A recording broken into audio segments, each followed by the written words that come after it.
Everyone, আজকে সকাল সকাল চলে এসেছি রান্নাঘরে। মেয়ের টিফিন বানিয়ে দেবো। আর মেয়ে কালকে থেকেই বায়না করেছে, মা আমাকে কিন্তু কালকে একটু অন্যরকম টিফিন বানিয়ে দেবে।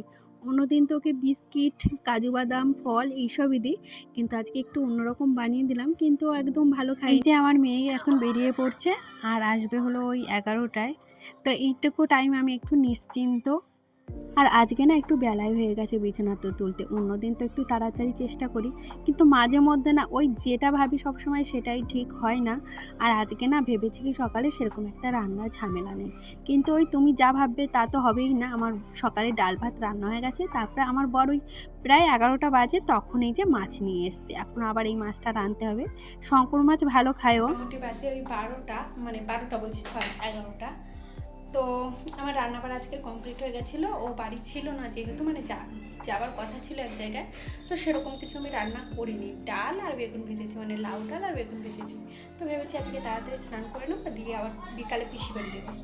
তো সুখ সহ্য হয় না, এই যে না গিয়ে বাড়ি চলে এসছে শঙ্কর মাছ নিয়ে। এখন এটাকে রান্না করতে হবে, তো ইচ্ছা করে না একদম। আমার টাইম সরে গেলে রান্না করতে কী করবো, এনেছে তো চলো ঝটপট করে রান্না। একটু রেগেই গেছিলাম, এখন মাছ এনেছে বলে, মানে ও বাড়ি থাকবে না, তার জন্যই আজকে ওরকম রান্না হয়েছে। ও বাড়ি থাকলে তো আমার 2-3 ভাগে প্রতিদিনই রান্না করতে হয়।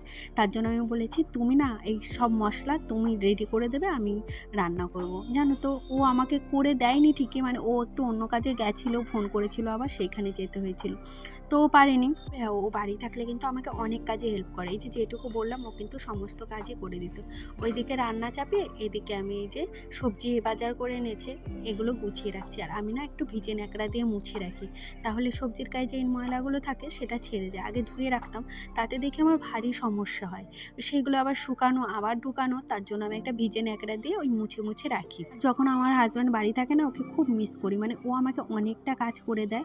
আর ও থাকে না যখন, না একা একা অনেক, মানে সংসারে টুকিটাকি কাজ বলতে তোমার সারাদিনেও দেখবে ঘুরাবে না।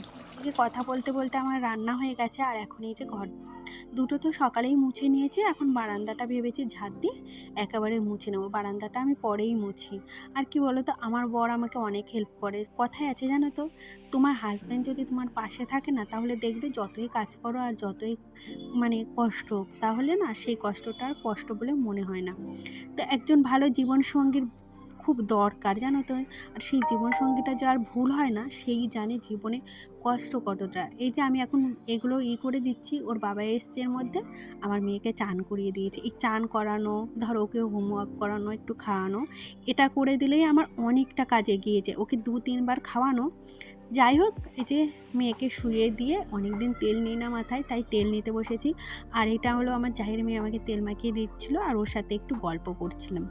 যাই হোক, ও তেল মাখাচ্ছে, আমি বলছিলাম যে চুল স্মুথনিং করেছি, আমাকে দেখে কেউ বলবে না, মানে এত টাকা খালি খরচাই করলাম।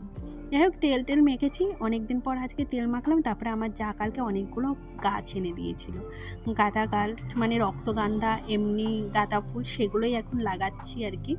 আমার না ফুল গাছ, ফুল ভীষণ ভালোবাসি, কিন্তু এই যে আমাদের বাড়িতে যেহেতু ঘেরা দেওয়া নেই, ছাগল ঢুকে সব খেয়ে ফেলে, এই হলো সমস্যা। শেষ করিনি, আর এখন এই যে ভয়েস দিতে এসেছি, ভাবলাম এখনই শেষ করি। তো ভিডিওটা ভালো লাগলে প্লিজ একটা লাইক কমেন্ট করে যেও। আর এই যে এখানে ধান মেলেছে, তো এখানে আমাকে বসে থাকতে হচ্ছে, ওই যে ধান, তো এগুলো পাহারা দিচ্ছি আর এডিটিংয়ের কিছু কাজ করছি। তো ভিডিওটা ভালো লাগলে প্লিজ একটা লাইক কমেন্ট করে যেও। তো আজকের মতো টাটা, দেখা হবে আবার একটা নতুন ভিডিওতে।